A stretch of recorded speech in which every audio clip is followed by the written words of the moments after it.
Hello everyone, and today we got something interesting to talk about today.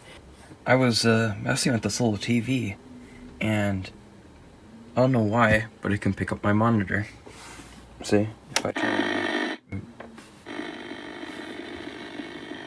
I tune around or whatever, I can get my TV here to pick up on my monitor. Now, I went through and tested some other TVs because it was weird that this one did it. I couldn't get any of my other sets to do it. Only this one.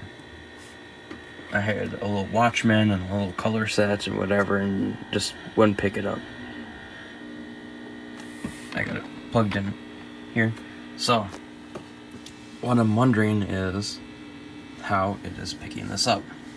So, I do have a VGA monitor as well as a DVI monitor. So, first, I'm going to unplug my VGA monitor and see if that does anything. Alright, got it unplugged. And we still got a picture on here.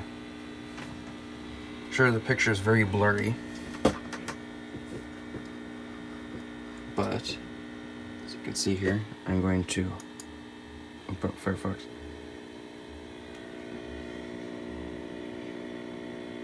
And a lot of it's a bunch of garbled mess, but it's just weird how it picks it up. And this is over DVI right now, DVI digital, as this is like maybe 1068 by 1050 or something. It's a 16 by 10 display. From around 06-ish, it's a Dell monitor or whatever. But yeah, I found that really weird that I picked it up. I already have the antenna extended, and it's picking it up over the line, I assume, because this picture is locking in pretty solid. Now I'll go to some other areas and take a look. This is about one room away and can still be picked up, as you can see. Alright, here's the edge of the house. Extend the antenna here. And still get a little bit.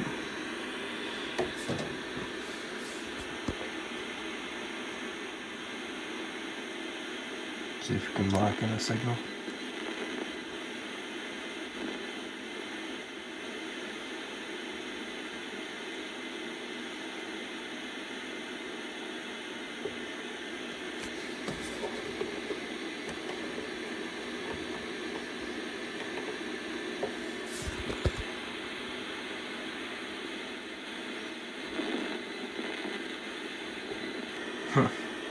Well, it's not super clear anymore. It's potentially my computer turned off.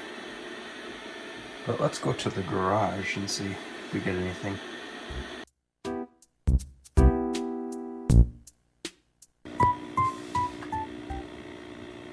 Yeah, you can even see scrolling. It's pretty interesting. It's like it's almost the sync information of some sort.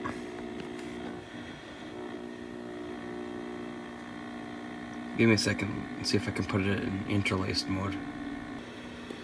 Alright, so I dropped the resolution of my monitor on Windows here to 800 by 600, and now I got a bunch of little things going on here.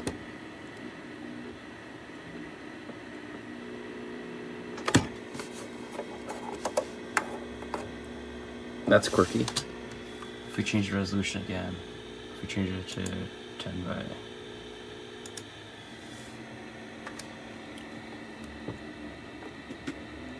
select a 720p equivalent.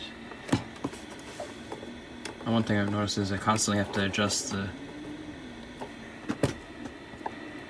horizontal. Yeah.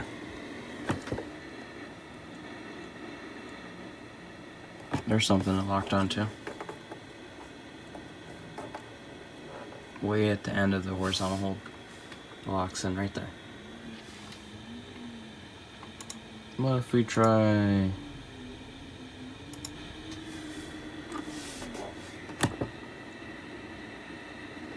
So as I increase the resolution, it seems like it sort of gets easier to lock into the picture, lock the picture in or whatever.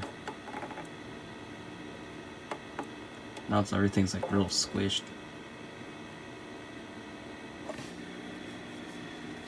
weird.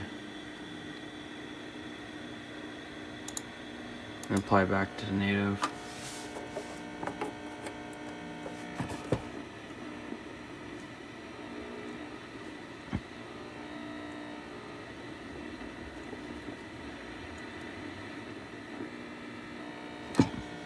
Looks like the capacitor's starting to try to go out in the vertical. It's starting to squish on the top and bottom of the screen on the way. Even when they're static. So I'll have to check that, but yeah. Something weird I noticed that I thought I would record. I didn't see much about it on the internet. I'm pretty sure this is digital DVI. Unless there's an analog signal being sent along with the digital one, which I guess that sort of makes sense then. Oh, and if you're interested on the model, here it is. It's a TP120. Yeah, weird.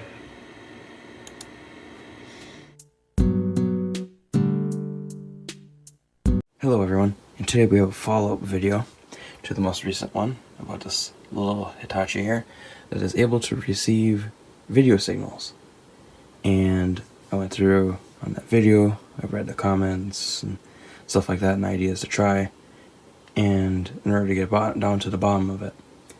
So, this video is trying some different things and seeing what happens, experimenting, all that jazz. One thing I'd like to say before you get into this, I still don't understand the exact video signal that these TVs are able to figure out and receive. If you haven't watched the prior video about the little Hitachi TV, I recommend you watch it before watching this video. But with that, let's get into the video. When it comes to this, I've been messing with it, trying to figure out what's going on. And I want to show some things that I discovered or figured out. So, first thing first. The best part of the band here for reception is around channel 71 right here. If I adjust around here, you can see there's snippets and parts, but it doesn't lock in comparison as good as 71. And also it locks in quite well on channels 31-ish. And at the bottom of the dial here, if I then adjust horizontal hold, you can get to lock in. Next, if you go down to on the bottom of the band here, there's noise, but I can't get it to lock in any sort of way. Then I'll bump up to VHF, and around channel 9 or so, I can get the picture to kind of sort of lock in or whatever. It might just be interference from another band or whatever. I've had that with old TVs or whatever where they go over each other's band. Next thing I've noticed, it's not my monitor. Neither of them. Or in this case, not only. I've went around and did some testing, and let me show an example. First, I'm going to turn off my computer so everything's completely off. Everything is completely powered down, and as you can see, there is maybe some light interference here and there, but no clear video signals. Alright, so let me get a laptop. Alright, so I have my laptop booted up here. So I also have it plugged into the wall, because it needs to charge or whatever, and no video signal. None at all. With or without it being plugged in. Now, here's the sort of crazy part. Let's say I want to decide to plug a monitor into it. I got my trusty one right here. I'm going to plug it into the laptop. Alright, so we got the laptop here going. Got the HDMI plug in here. And let me try to get these on screen both at the same time. Let's plug it in.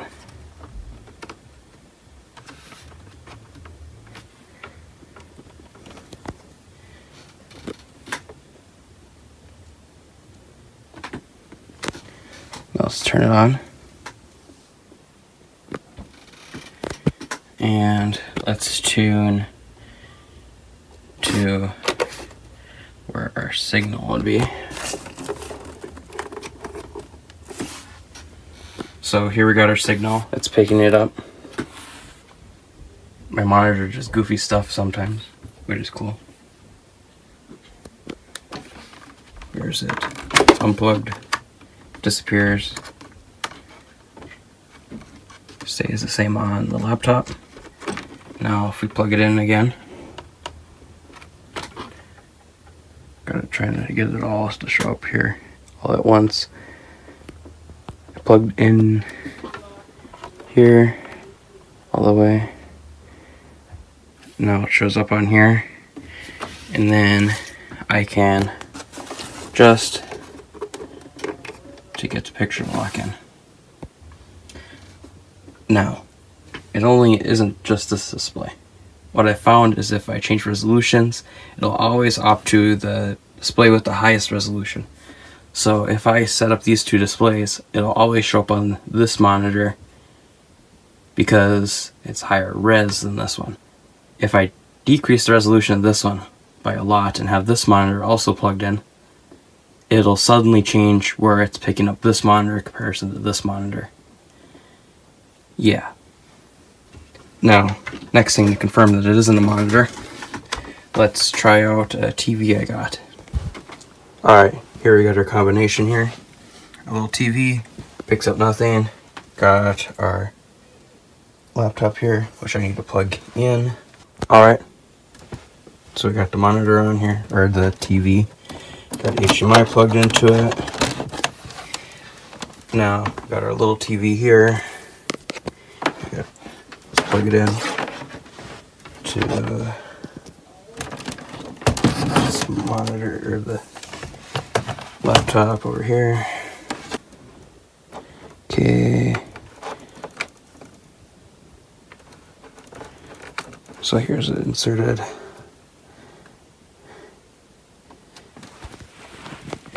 Then when it comes down to the monitor here,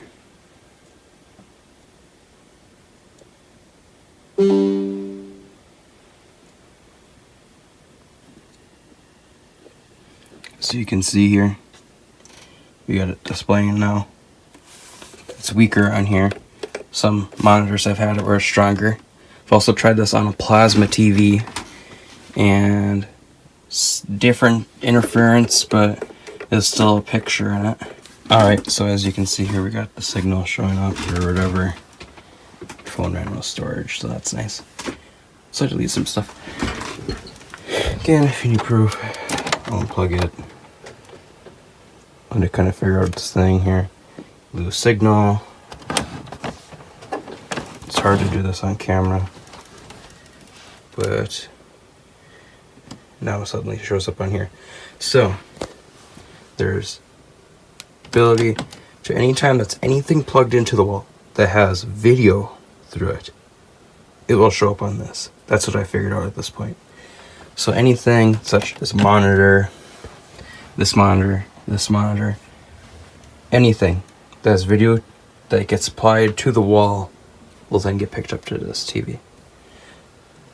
The exception to this is when I plug in this laptop, but that's because video isn't through it, or it's just power going into the laptop in comparison to video that can leak out, which is why when I plug it in, it doesn't work. At least I think. Now, next thing here is a bit quirky. Alright, so when it comes to my computer here, as you can see, we got nothing. This computer isn't on, so figure it out.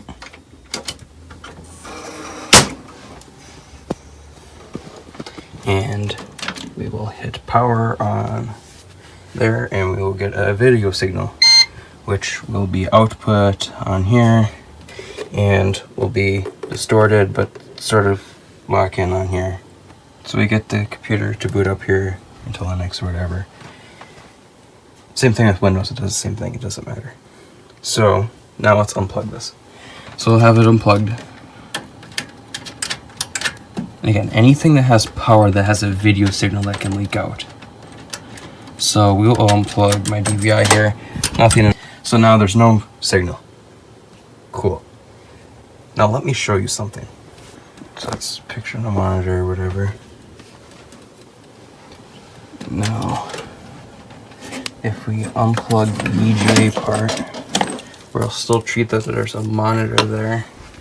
We will still get a picture. As you can see. No display's plugged in. All it is this plugged in. Now it has to think there's a signal in order for this to work. There's removing the VGA, so no analog at this point. Just not just DVI display port to HDMI.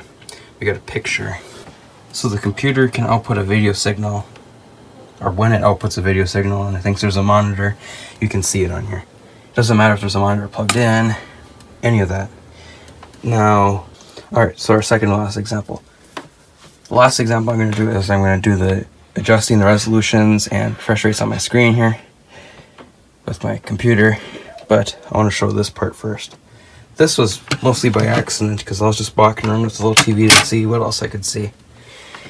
And let's plug in the switch. Power.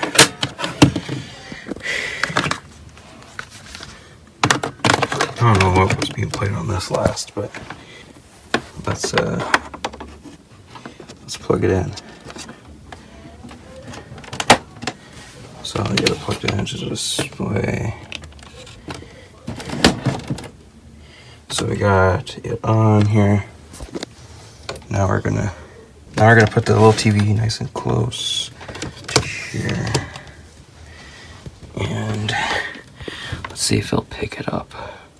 I was able to get a faint signal. This is with the switch plugged in. It picks up this. Weird noise. Whatever. Now we're going to go into settings. We're going to go to display resolution, and now we're going to drop it down to 4p. And when I did this, I was able to get a decent picture. Oh, and just before I finish doing this, just again, we got our two cables here, HDMI, power, just running to the back of this LCD here, power, whatever, then HDMI. You can see, picture goes away. Then when I plug it back in, picture comes back. Alright, to conclude this video, we are going to go through and check a few resolutions. I got it set up for 320 by 240, progressive scan. That's it. Squish on here. And it really brings out how weird the picture is. How weirdly pixelated and everything is. This is as good as I can get the picture to lock in. Whereas the separate fields or whatever. Now, shall try it in interlaced. And start. And let's see here. We now have a picture. It's gonna a very distorted. Oh, let's test it again. A distorted picture, a very snowy picture.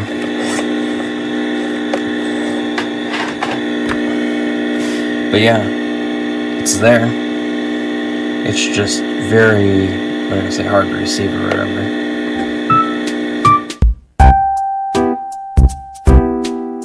So yeah, it's been a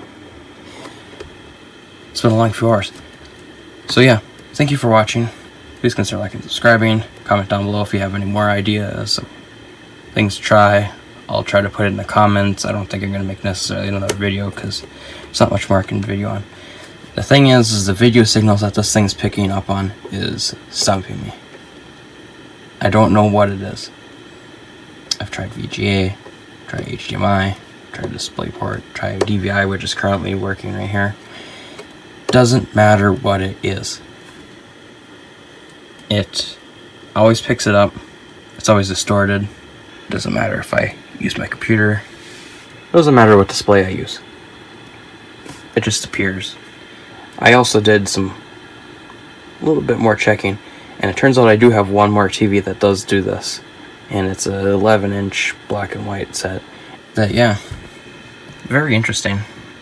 Very interesting phenomenon that I can't explain, and hopefully someone will be able to explain, as this will be not necessarily a part 2, but just to add on to the video morely.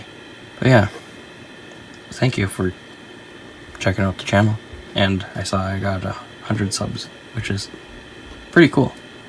So yeah.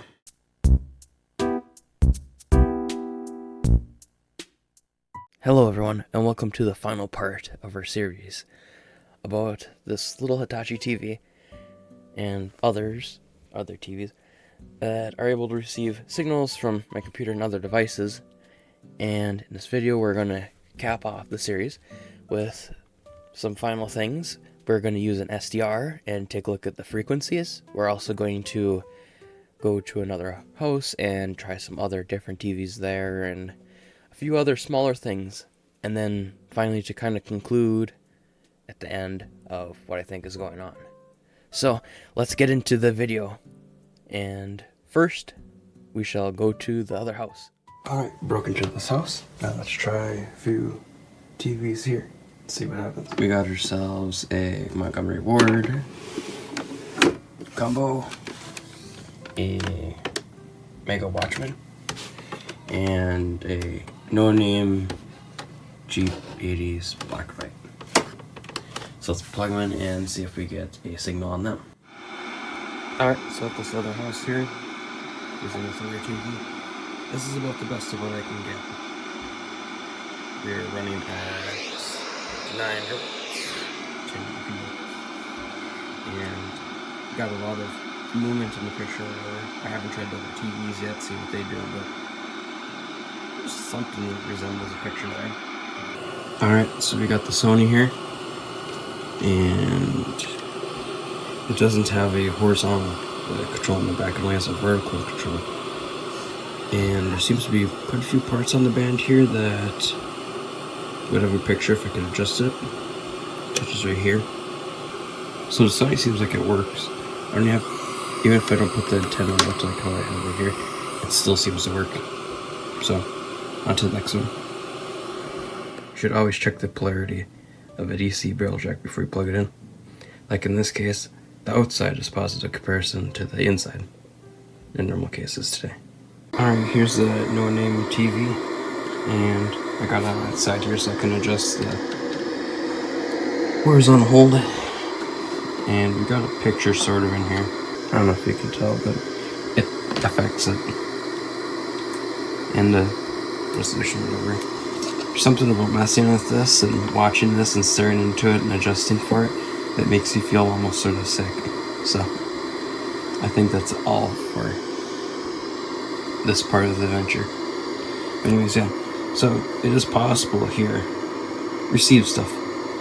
Not as good as at the other house or whatever that I was actually doing this. But it still is possible, as you can see here. Up next will be the RTL SDR. So let's get to that. Ooh, nice. Let's throw it in the computer.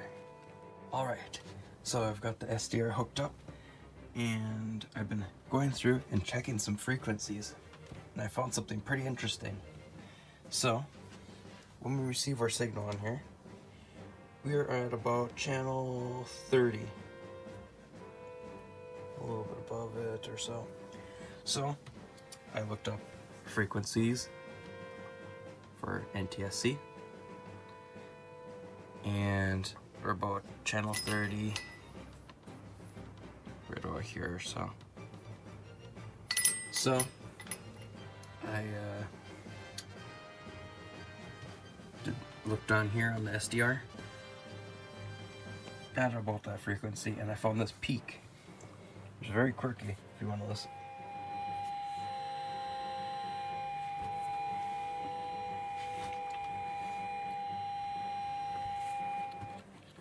and so I found this peak, but it's kind of a high-pitched noise, so if you don't like it,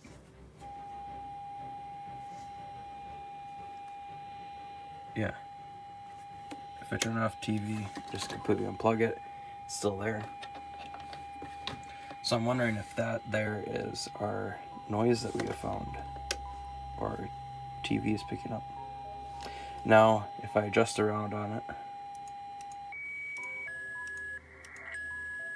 now this is on DSP right now.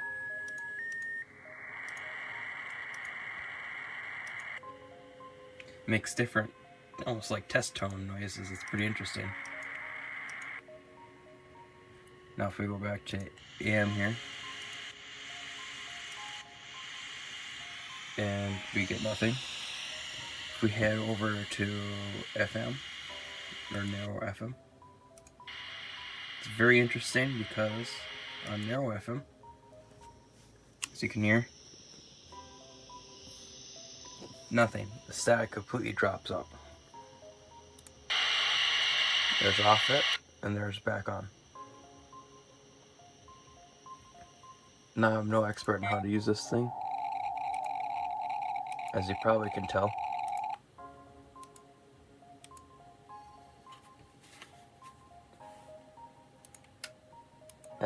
As I just got it today, essentially. But it's weird how it makes little test tone noises on certain frequencies and stuff. On just little adjustments of it. It's kind of neat. So I plan to keep going through here and see if I find anything else interesting. Oh, and here's a wideband sweep of it. There's almost like a bit of a hump starting at 578 megahertz, and it ends about 584. And the TV being on or off does not affect it. So now let's go to the next part on the band here, that we get a good signal. Let's try around channel 50, because we got something going on here. Channel 50 is about 686 megahertz. Alright, we're around channel 50, and we got ourselves another little peak here. Zoom in. So let's go zoom back out. See what else we got here. Because I can go up to... Get another little peak. Another little peak. Now let's go to the next part of the band where I've got a picture that's fairly sharp.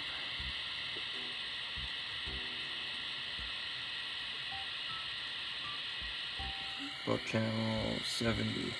Channel 70 is about 806 megahertz. Now let's check around here.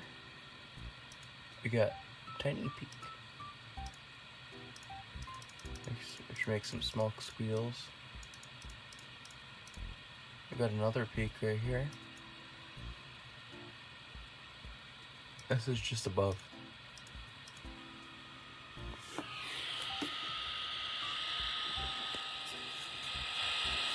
This is all through the headphones right now.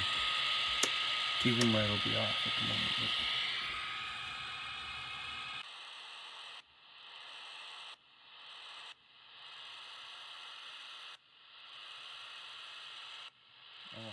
This should be pretty helpful for figuring out what we got going on here. And I think I got an idea of what's happening. Not exact, but something that should be at least close. So, let's head to the next part of the video.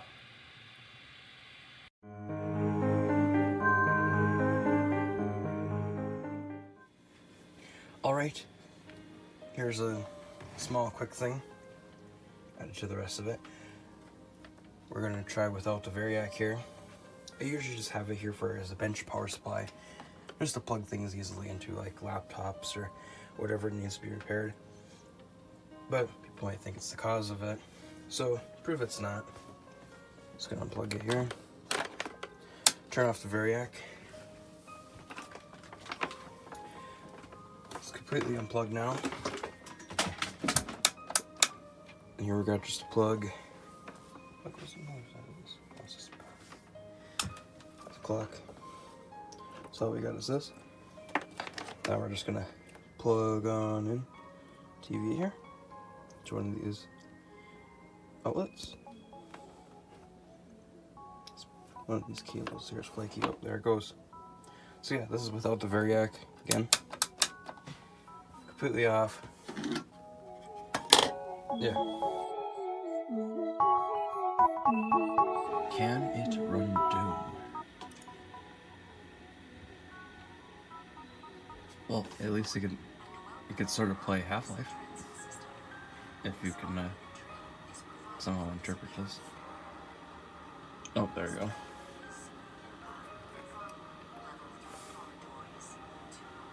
Technically, you could play Half-Life. Here we got a clip of both.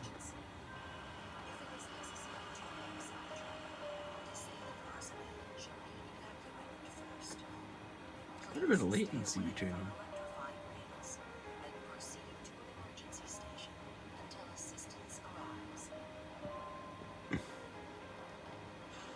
See if I can get it where I can sort of lock in.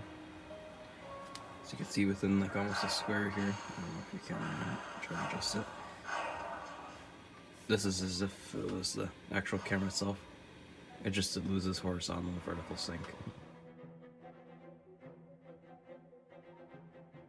This part of the video is pretty interesting. It's hard to show it on camera here, but it receives a signal from the player itself, but there's like almost no image to it. It's very interesting, so make sure you pay attention to that. But I have to record this afterward to explain it, because again, it's hard to show on camera. Using just the one here. So, turn this on. This player is not so great, but so it comes up here, and it's on the panel. Now, there's not a lot visible on here. There we go. It's sort of locked in, whatever this is at the moment. And we got a movie here. It's the first Blu-ray I could find.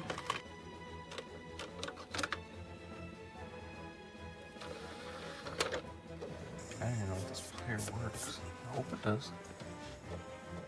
Because it's loading. Oh, there we go. Make sure the volume's all the way down. I just prefer not to get any sort of copyright issues. Playing something here. Nothing appears to be showing up on our little TV though. Our video cable is not much this time, just weird interference from the player itself, I guess. This is also a different cable than what I've been using. Notice that the cables do affect it, which I suppose would make sense. Better shielded ones probably leak less. Well, according to this disc, hitting the play button does not play it. So, I don't know.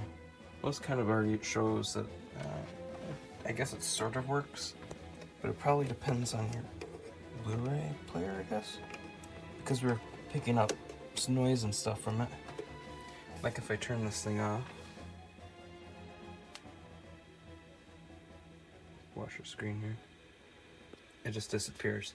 So it's somewhat picking up the video signal. I don't know if it's just a type of signal or something that's not receiving it well. But there is testing a Blu-ray player as it was requested. May have different success with different players, as I have with other ones as well. Oh, I turned it back on.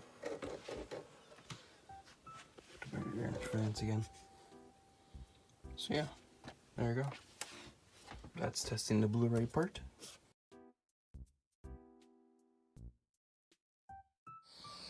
Hello everyone, 2 a.m. me here, finishing off the edit for the video. There was someone that requested to see something on batteries here, trying to pick up the signal. Here we got a Watchman, and this is about the best it can pick up. I can't adjust any sort of horizontal or vertical hold on it, so that may be part of it. But in a conclusion, I'll go over probably why I don't see anything.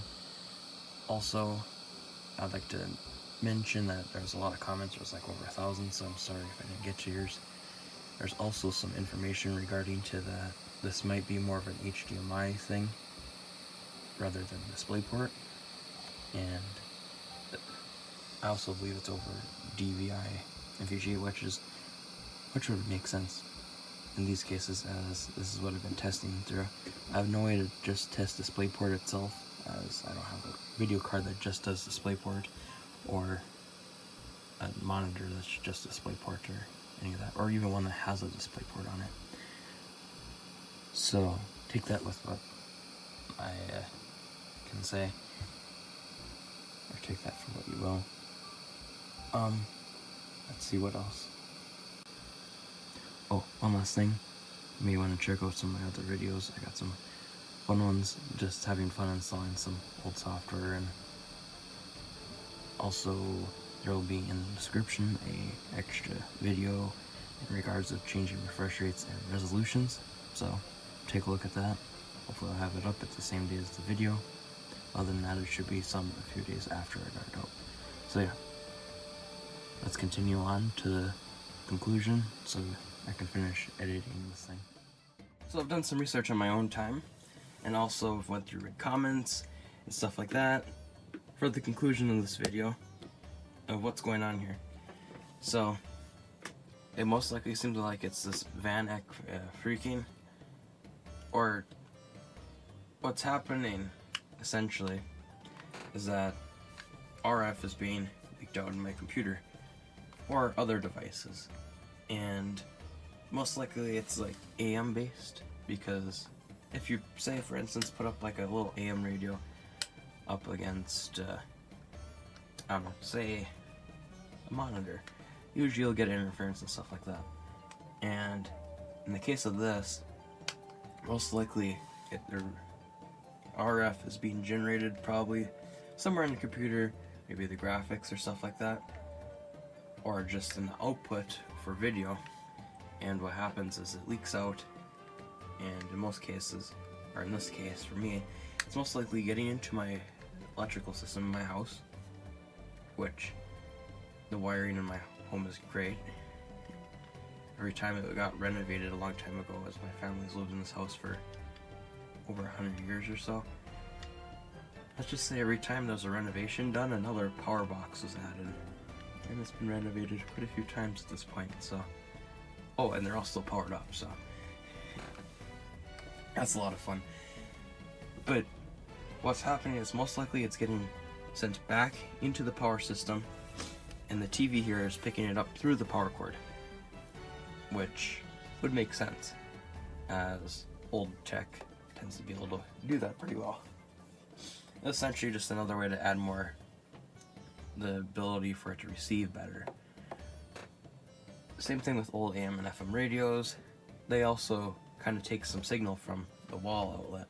That's why they don't work very well in homes with a lot of modern electronics, as the interference will cause them to have a lot of noise and static and sound and stuff such as that.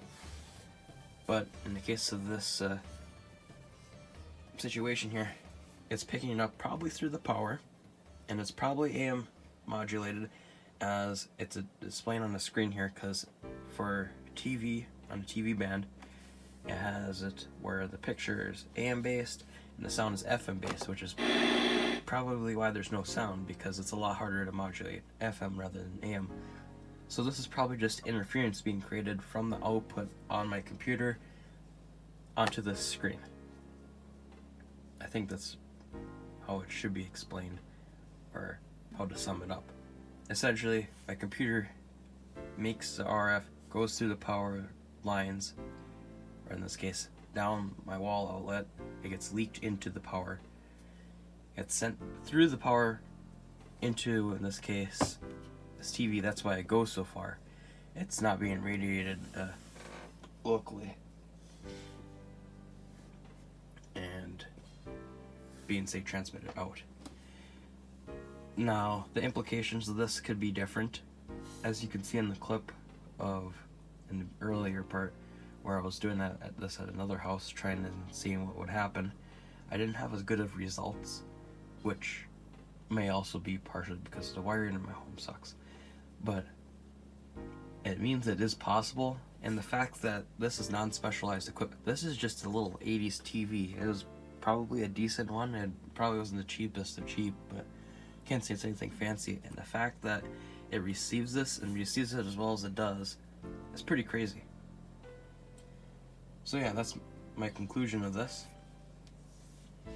Essentially, it's just radiation that's getting put back into the power line, and essentially I'm just able to eavesdrop on my little monitor here. Here's actually the wiki page for the freaking or whatever, the different radiation or whatever, and it being investigated. But yeah, pretty interesting subject, and I want to thank everyone for watching this series that I got going here. This is the final part or whatever. If you have any sort of other ideas, I might post something in the comments if I try it out. But other than that, this is probably the end of this, because I don't think there's much more I can add to this. I also have a lot of other fun tech videos going on and series. I recommend that you try the installing videos. Those are a lot of fun to make. And it's not as what it sounds like, or just installing old software. It's more like messing around with old software and having kind of fun with it. So yeah, I want to thank you all for watching. Oh, and I'm gonna make this into a full complete series. I'll edit all the 3 videos together, probably after like a week that this video comes out, or sometime after. It shouldn't be too hard to do that. It's mostly been really busy, so I haven't been able to put out a lot of videos, and I just want to get this one done. And I hope you enjoyed it. It was a lot of fun making this series. So yeah, thanks. Please like and subscribe, and